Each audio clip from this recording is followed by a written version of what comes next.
la guerre ne va pas finir. Non, non, la prière ne va pas arrêter la guerre. La prière ne va pas arrêter la guerre. La prière ne va pas annuler la prophétie. prophétie. Ça, il faut préciser.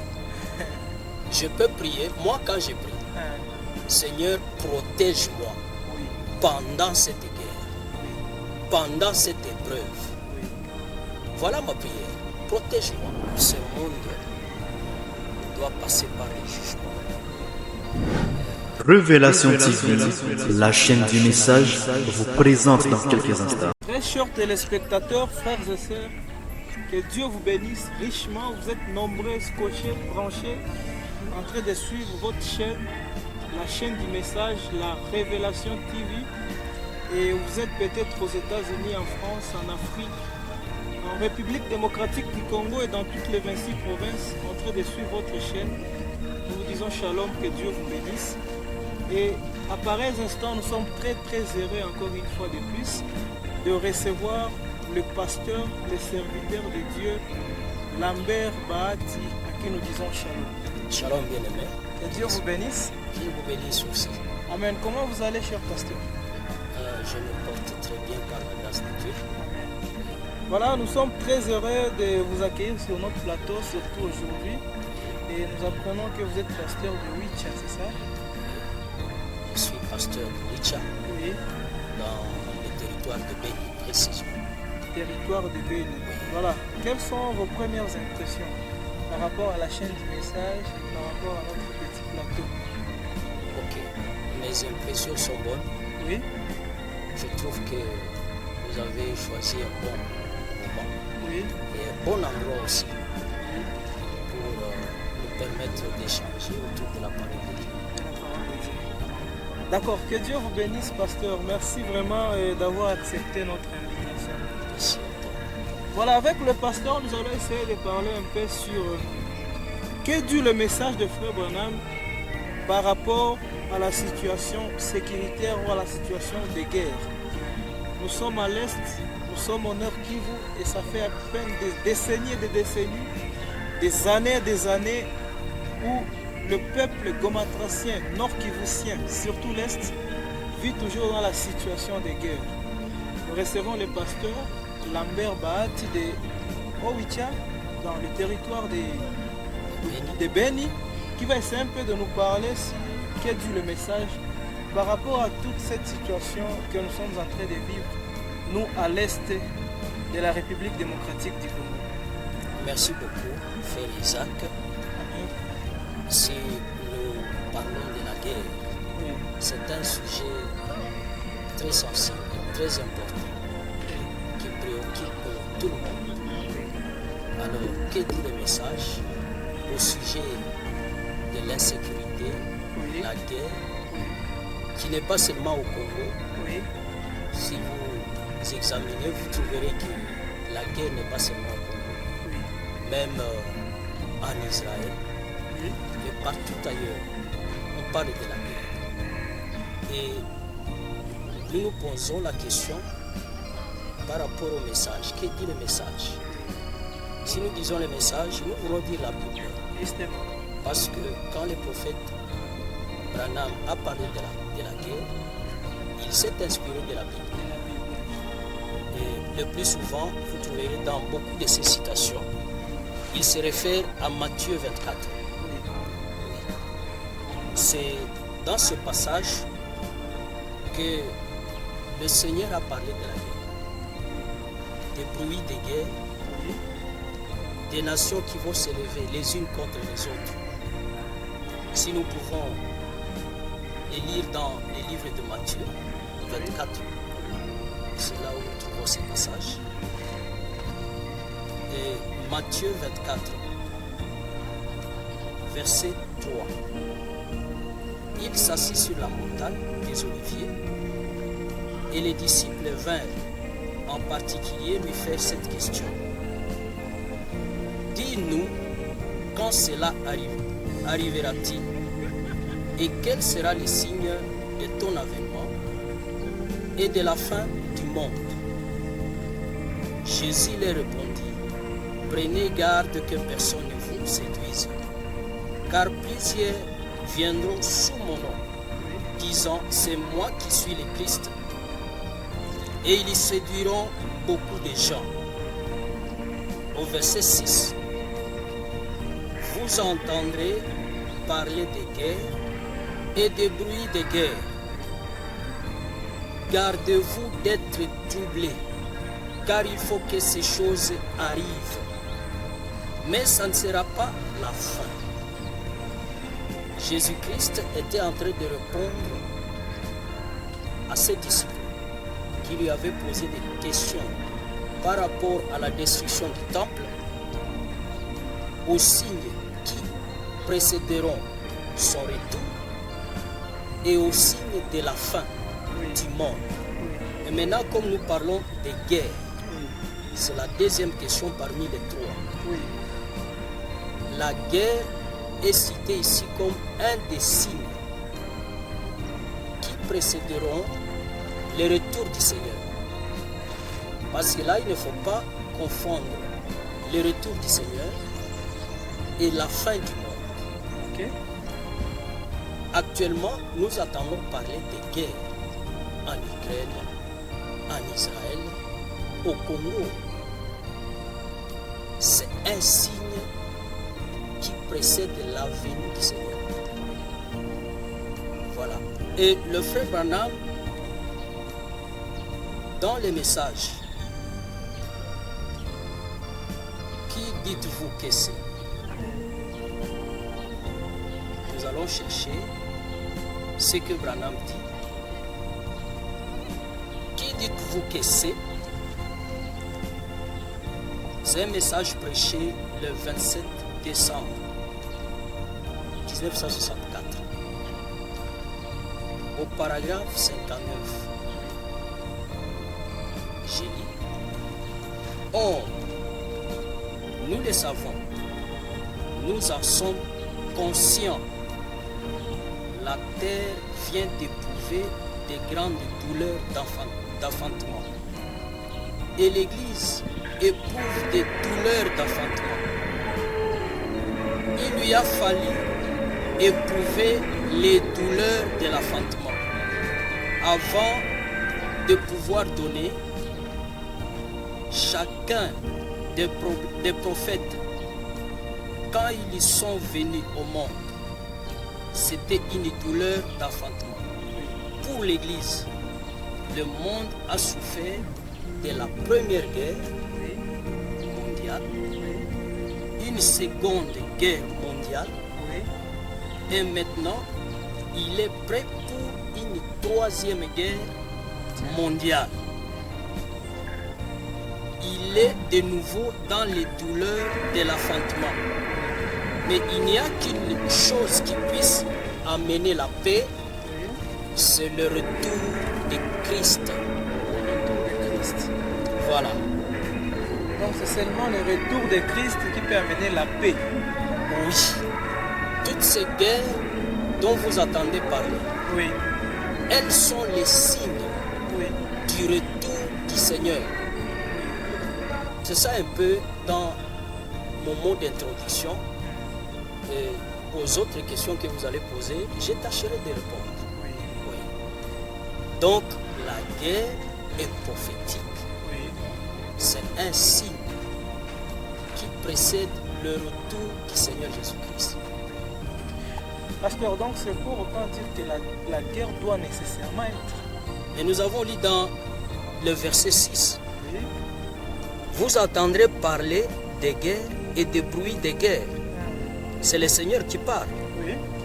Gardez-vous d'être troublés, car il faut, il dit bien, il faut que ces choses arrivent.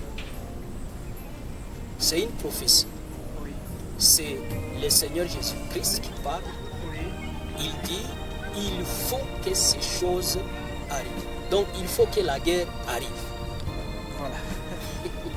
Ça c'est la parole de Dieu. Voilà, très bien, pasteur. Alors, Oui. une question juste de savoir, avant de pouvoir aller plus loin, peut-être, pourquoi prier alors que Dieu arrête la guerre pendant que c'est la prophétie qui doit nécessairement aussi s'accomplir? Oui, c'est une très bonne question. Pourquoi prier? Pourquoi prier?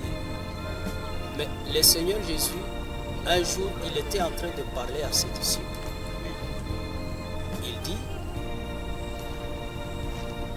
priez beaucoup. Oui. Le temps est mauvais. Il y en aura parmi vous des disciples. Il parlait des disciples Oui. qui seront même tués par l'ennemi. Priez beaucoup. Donc Dieu ne nous demande pas d'arrêter la prière parce qu'il y a la guerre. Au contraire, il faut prier beaucoup. Nous prions pourquoi? Pas pour arrêter la prophétie. Voilà, c'est tout là. Non, ce n'est pas pour arrêter la prophétie. C'est plutôt pour que nous puissions avoir du courage et de résister pendant cette épreuve. C'est une épreuve. Oui.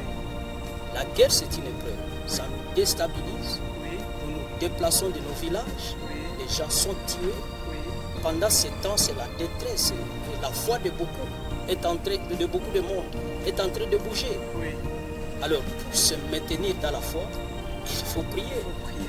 Il faut prier pour être fortifié spirituellement, pour endurer cette épreuve.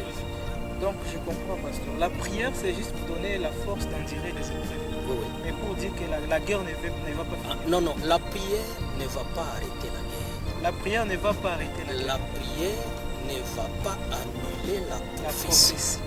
Ça, il faut préciser. Je peux prier, moi quand je prie, Hein. Seigneur, protège-moi Oui. pendant cette guerre, Oui. pendant cette épreuve. Oui. Voilà ma prière. Protège-moi. Ce monde doit passer par les jugements.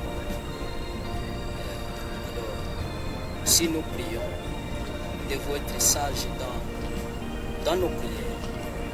Nous ne pouvons pas prier pour arrêter le programme de Dieu, la prophétie que Dieu a déjà prononcée. Nous ne pouvons pas prier dans ce sens-là. Quand Dieu proclame le jugement, c'est le jugement. Oui. Seulement, bon, si nous considérons aussi tous les signes cités dans les Écritures comme signes qui précèdent la seconde venue du Seigneur, il n'y a pas que la guerre. Oui. Il y a aussi des calamités naturelles, Oui. des inondations, Oui. des choses comme ça. Oui. Mais une chose peut se passer dans un coin du monde alors qu'elle ne se passe pas ailleurs. Oui. Nous ne connaissons pas les inondations ici. Oui. Ça fait partie des signes dont le Seigneur a parlé. Chez nous, ça peut être la guerre, ailleurs les inondations, les tremblements de terre, vous voyez, des choses comme ça. Alors, tout cela ensemble, ce sont des signes qui précèdent la seconde venue du Seigneur. Je disais que quand nous prions, nous devons aussi ajouter ce que le Seigneur disait, que ta volonté soit faite. Ça, c'est plus sage dans une prière d'un chrétien, de quelqu'un qui a connu le Seigneur. On ne prie pas pêle-mêle. Je sais que la prière peut arrêter même une mauvaise prophétie. C'est comme lorsque Esaïe avait prophétisé la mort d'Ézéchias. La prière a arrêté la volonté de Dieu, n'est-ce pas? A changé la pensée de Dieu.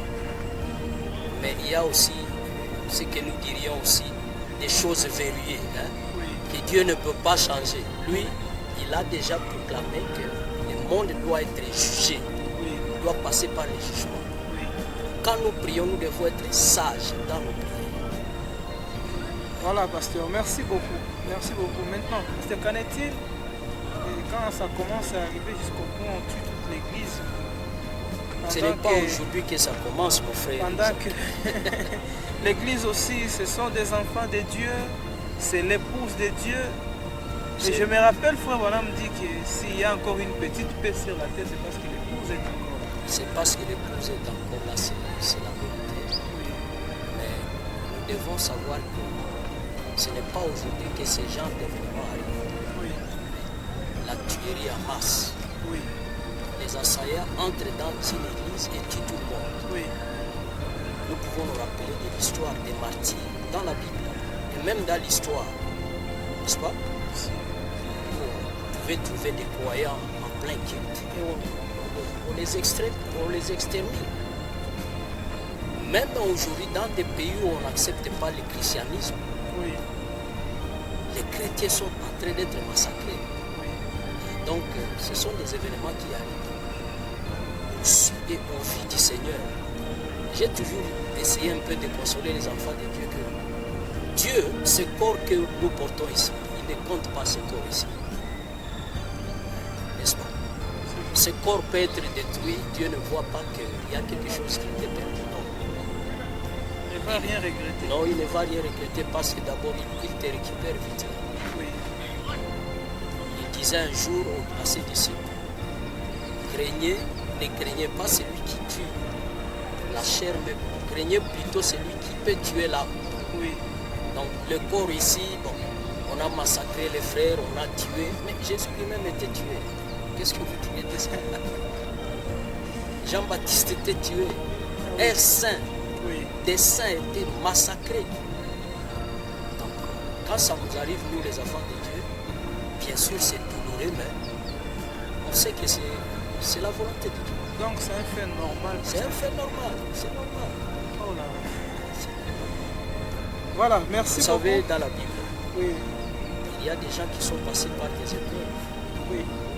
comme Daniel. Il était jeté une fois dans la fosse au lion. Mais Dieu n'avait pas permis qu'il soit dévoré par les lions. Vous comprenez ça? Le même Dieu, pendant qu'on exécutait Jean-Baptiste, il était en train de regarder. Est-ce qu'il ne pouvait pas arrêter? Il était capable d'arrêter. Mais il a permis que ça soit ainsi. Cela ne fait pas de Jean-Baptiste un démon ou un incroyant, non. C'était la voiture qui devrait l'amener au ciel.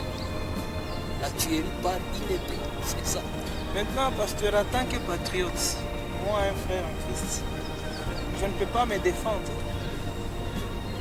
Quand je me retrouve dans une position où je suis attaqué par l'ennemi, Par l'ennemi. parce qu'il y a une prophétie, je dois rester. Non, non, il faut plutôt nous référer à ce que Jésus dit. Quand vous apprenez qu'ils viennent de ce côté, vous allez de l'autre côté. Fuyez. Oui. Parce que dans la Bible, nous avons des versets compliqués. Quand on vous dit, si quelqu'un vous gifle sur la joue gauche, Donnez-lui la joue droite. donnez-lui la joue droite. C'est aussi la parole de Dieu. Oui. Mais il faut prier que ce genre d'événements ne nous arrive pas. Parce que là, on risque d'agir. Charnel. Il faut prier que ça n'arrive pas. Voilà, merci beaucoup, cher pasteur. Vous êtes en train de nous répondre en tout cas conformément au message de Frère Branham. Oui. Et surtout cette situation qui se vit déjà Et, à l'est des décennies et des décennies. Je rappelle que le pasteur a précisé que nous pouvons vivre sous situation de guerre pendant que quelque part ils vivent aussi sous situation de l'inondation. oui, Ou soit des séismes, oui, bon, la disette, la disette. Ce Oui. sont des signes du temps de la fin. tout ça ensemble sont des signes du temps de la fin. Mais pasteur, les guerres qui deviennent nombreuses aujourd'hui, existaient-elles au temps des frères Branham? Peut-être pas dans l'intensité que nous connaissons, mais Branham était né en 1909. Oui, La première guerre mondiale, c'était à quelle année? en 14. 14-18. Oui, Pendant qu'il était déjà sur la terre. oui, La deuxième guerre mondiale, 40-45. oui. Branham était là. Donc les guerres n'ont pas commencé aujourd'hui. Il y a toujours eu des guerres. Mais là où j'ai lu dans la citation, Oui, il y a une autre citation, malheureusement, hein, dans la prédication, les douleurs de l'enfantement. C'est là où Frère Branham dit que les douleurs sont en train de s'accentuer davantage. Vous ne pouvez pas comparer la première guerre mondiale avec la deuxième guerre mondiale. Là, on utilisait des armes qui étaient moins sophistiquées. Et c'était peut-être quelques nations qui s'engageaient dans la guerre. Mais dans la deuxième guerre mondiale, ce n'était pas le cas.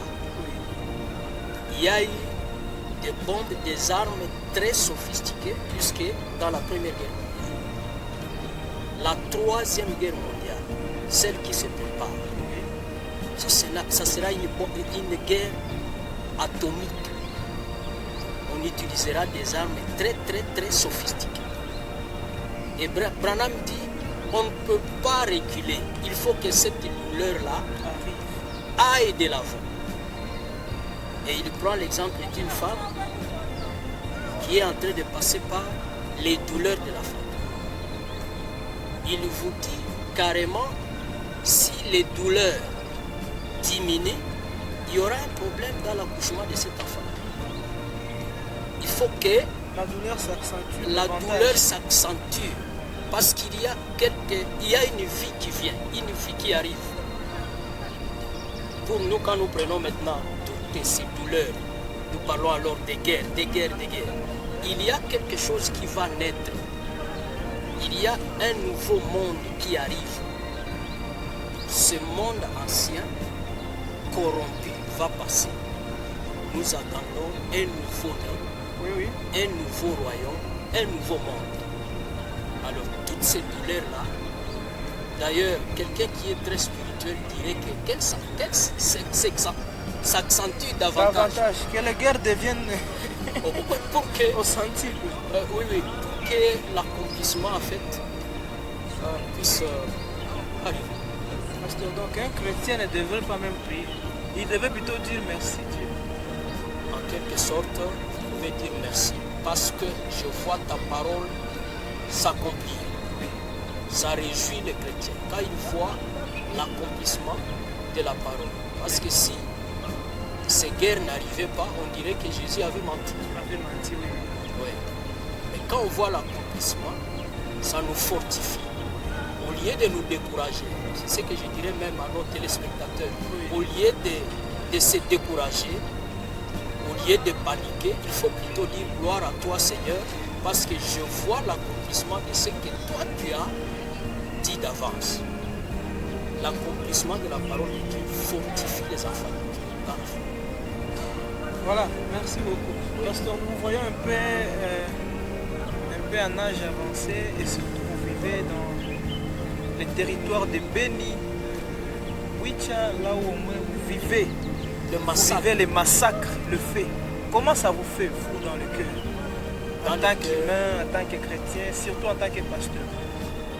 En tant qu'humain d'abord, je vais parler aussi en tant que pasteur. En tant qu'humain, ça crée la frustration. C'est la désolation. Parce que moi, j'ai vu là où les massacres s'effectuent. Dernièrement, il n'y a pas plus de 2 mois, ils ont tué chez moi, à quelques 500 mètres de chez moi. 27 personnes tuées. 500 mètres? Oui. Non loin de ma maison. J'attendais même des cris, des gens qui criaient. Moi, je pensais que c'était des patrouilleurs en train de faire du bruit avec les jeunes gens. Mais c'est le matin que j'apprendrai que non, il s'est agi des rebelles qui sont entrés. Et voilà, ils ont tué des gens. 4 là-bas. Mais j'ai dit gloire au Seigneur parce que les frères en Christ étaient préservés. Dans le quartier là, il y avait 13 ménages de frères en Christ. Personne n'a été touché. Personne n'a été touché. Donc, ce que nous ressentons, c'est la douleur. Naturellement, ça fait mal.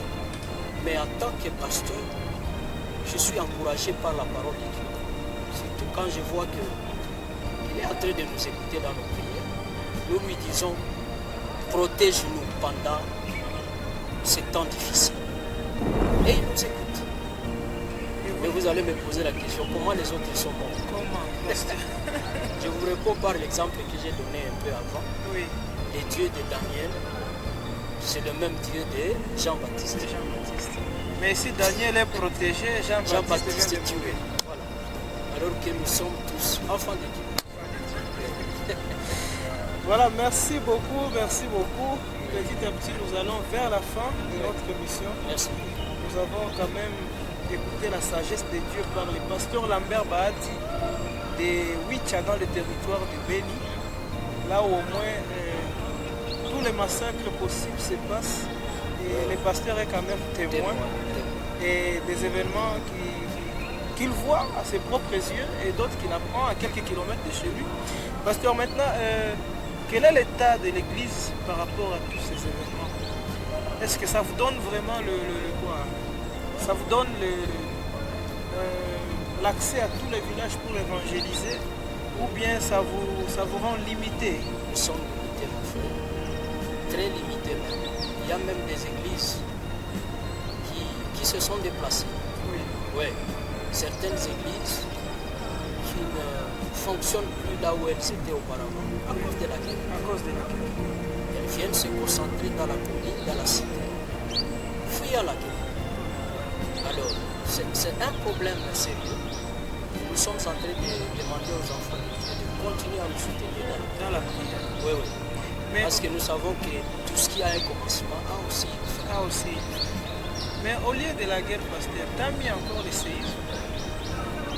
Bon, Il y a beaucoup d'églises ont fermé à cause de la guerre, de déplacer des enfants dans très très mauvaises conditions. Parce que la guerre est incessante depuis un temps. Oui, oui. Ce que vous dites là est vrai. La guerre a beaucoup de conséquences. Mais le séisme aussi, s'il prend des allures telles que nous apprenons, ce qui se passe par exemple en Californie et ailleurs là-bas, oui. c'est dévastateur aussi. Hein? Ça détruit les économies, les vies humaines. Ce n'est pas aussi mal. Ça tue même plus que la guerre. Oui. C'est ça. Voilà, seul Dieu connaît. Oh oui. Voilà, merci, vous étiez nombreux en train de nous suivre. Nous sommes très très ravis, pasteur. Merci. Et merci à nos téléspectateurs. Peut-être un dernier message qui va mettre un point à l'émission d'aujourd'hui. Oui, ce que je peux dire aux enfants de Dieu surtout, et à tout le monde, la longueur de l'épreuve, Oui. ou même la gravité de l'épreuve, ne signifie pas que Dieu nous a abandonnés. Amen. Tout simplement ça. Continuez à prier le Seigneur. Qu'il accomplisse sa volonté. On ne peut pas l'arrêter. Oui. Nous avons souffert dans ce monde. Il faut aussi aller au repos. Parce que quelque part, Frère Paul dit, l'apôtre Paul dit que la mort nous libère. Oui. La mort nous libère. Ça fait mal, cette séparation-là, parce qu'on ne va plus voir terre, on ne va plus voir terre. Ça fait très mal, la séparation, mais la mort nous libère. La mort. Oui, c'est la parole de Dieu. Et ça, c'est pour les gens spirituels. Donc on doit mourir. Mais tel que vous êtes là, tel que je suis là, nous nous attendons à la mort. Que tu le veuilles ou que tu ne le veuilles pas, nous attendons la mort. Moi, Ce corps n'héritera pas le royaume de Dieu. je suis encore trop jeune, pasteur. Trop jeune, oui, mais n'avez-vous jamais assisté aux obsèques des jeunes gens, des petits bébés? Oui.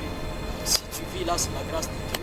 Oui, pasteur. Continue vraiment à remercier ton Seigneur.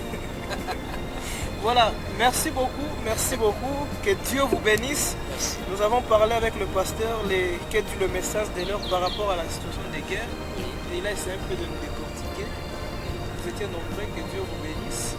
Et nous transmettons nos salutations à tous les bien-aimés qui sont à Wicha, dans les territoires de Beni, Mangina, Tembo, et partout là-bas dans ces zones Merci. des guerres, des gens qui vivent dans des situations vraiment qui troublent l'esprit, des gens qui vivent dans l'état de désolation. Nous vous rappelons que ce sont des prophéties qui doivent s'accomplir.